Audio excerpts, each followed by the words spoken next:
Hello दोस्तों, आराधना voice में आप सुन रहे हैं एक बार फिर मेरे यानी कि आराधना के साथ। शेखर प्रिया के साथ मिसबिहेव करता है जिससे प्रिया बहुत अपसेट हो जाती है। शेखर को रियलाइज होता है, वो परेशान हो जाता है। वो घर आकर डिनर के बाद समर को फोन करता है। अब आगे। Hello Shekhar, nice. आज कैसे याद कर लिया दोस्त को? भाभी से फुर्सत मिल गई? समर ने हंसकर टोंट मारते हुए कहा। नहीं, ऐसा नहीं है, दोस्त तो हमेशा दिल में रहते हैं। वो फीकी हंसी हंस दिया। भाभी कैसी हैं? ठीक है, मैं भी काम में मशरूफ हो गया था तो तुम लोगों से दोबारा नहीं मिल पाया। रिनी खन्ना वाला मैटर सॉल्व हो गया? हाँ, प्रिया ने सॉल्व कर दिया। कैसे? समर चहक उठा। प्रिया रिनी से मिली और उसे अच्छी तरह से फटकार दिया। उसने कहा कि उसे मेरे पास से कोई मतलब नहीं है। बहुत बढ़िया, तुम्हारा सबसे बड़ा डर खत्म हो गया है। पर मुझसे बहुत बड़ी गलती हो गई। मैंने प्रिया के साथ कुछ देर के लिए चुप्पी छा गई। मैंने उसके साथ मिसबिहेव किया, उसे जबरदस्ती छूने की कोशिश की। तुम्हें ऐसा नहीं करना चाहिए था शेखर। मैं भाभी से मिला हूँ। 2 ही मुलाकातों में उन्हें समझ गया था। वो बहुत ही डिसेंट हैं, हमारी सोसाइटी से बिल्कुल अलग। जल्द ही तुम्हारी शादी होने वाली है, तुम्हें उनकी फीलिंग्स की रिस्पेक्ट करनी चाहिए। वो बहुत नाराज है, समझ नहीं आ रहा कि उसका सामना कैसे करूं। तो ऐसा किया ही क्यों? अब उनसे माफी मांगो। मांगी थी। क्या कहा उन्होंने? कुछ नहीं, खामोश थी। शेखर, भाभी इतनी आसानी से तुम्हारा बिहेवियर भूल नहीं पाएगी। एक सॉरी कह देना ही काफी नहीं होता।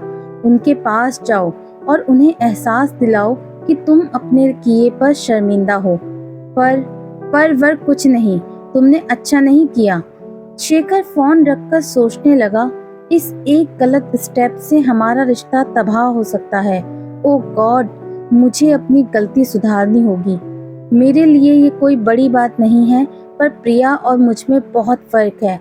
उसने मुझे कई बार वार्न किया था। अगले दिन सुबह नाश्ते के लिए डाइनिंग पर सब मौजूद थे। तभी मम्मी ने पूछा, प्रिया कैसी है? मेरी पिछले 3 दिनों से उससे बात नहीं हुई। हम लोग चाहते हैं कि नवरात्र की पूजा में कलश स्थापना हमारी बहू के हाथों से हो। कल से नवरात्र शुरू है। मैं प्रिया को फोन करूंगी, तुम जाकर उसे ले आना। मॉम, आप ही ले आइएगा। मेरे कहने से तो शायद वो नहीं आएगी। क्यों? तुमने उसके साथ झगड़ा तो नहीं किया?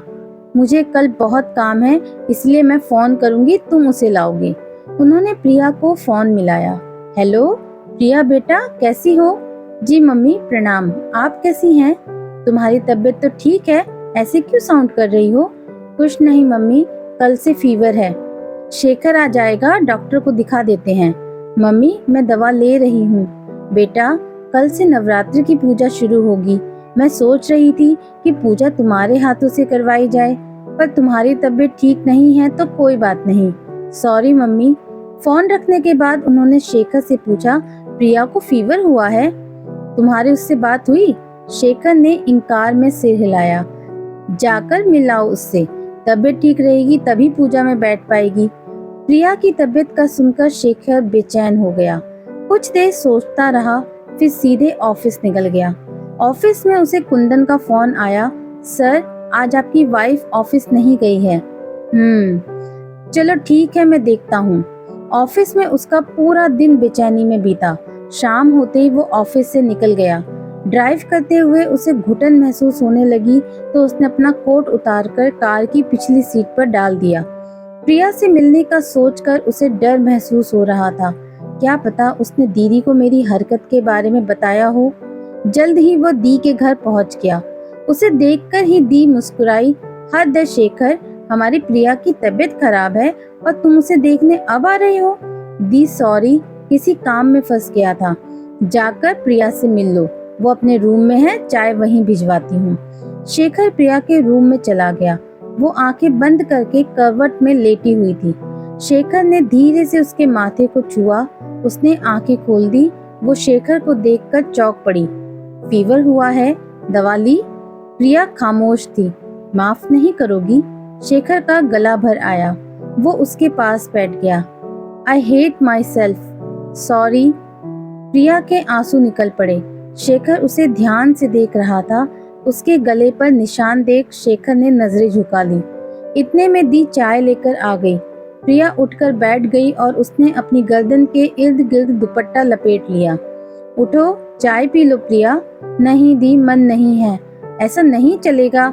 चाय के साथ एक बिस्किट लो, नहीं तो दवा कैसे लोगी? शेखर, इसे समझाओ। दी, आप बैठिए ना, प्रिया ने दी की तरफ देखते हुए कहा। तुम दोनों बातें करो, मैं बच्चों को देखती हूँ।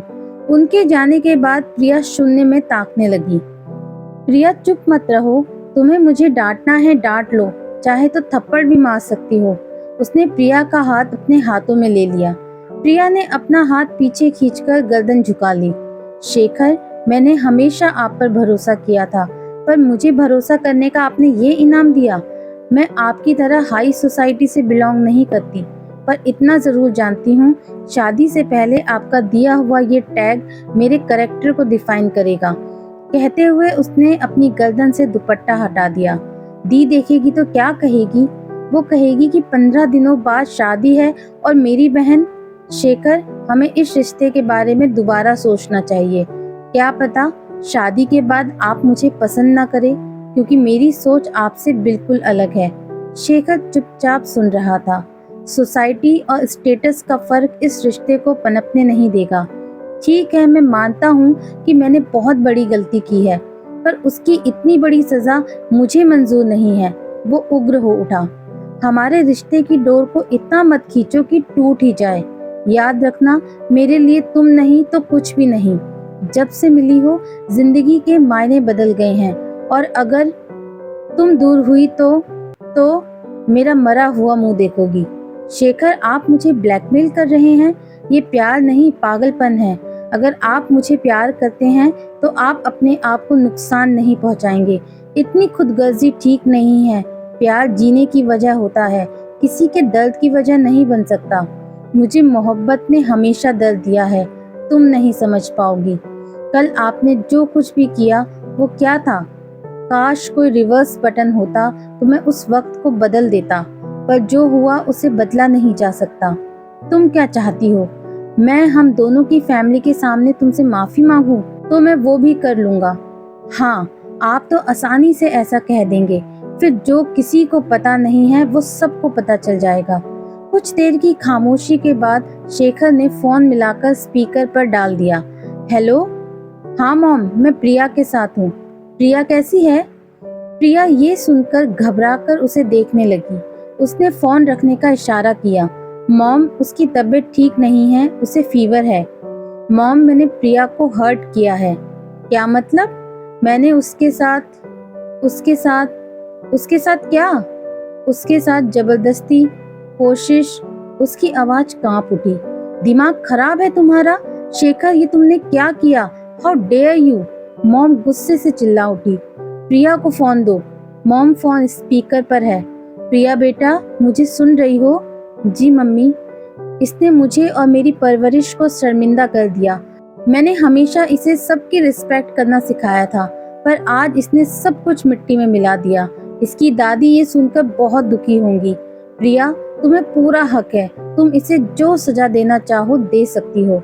तुम इस रिश्ते में रहना चाहती हो या नहीं, ये भी तुम्हें सोचना है, पर मेरा और तुम्हारा जो रिश्ता बना है वो हमेशा रहेगा। बहू बनोगी तो हमारा सौभाग्य होगा। अगर ये रिश्ता नहीं हुआ तो भी तुम मुझे मम्मी कह सकती हो।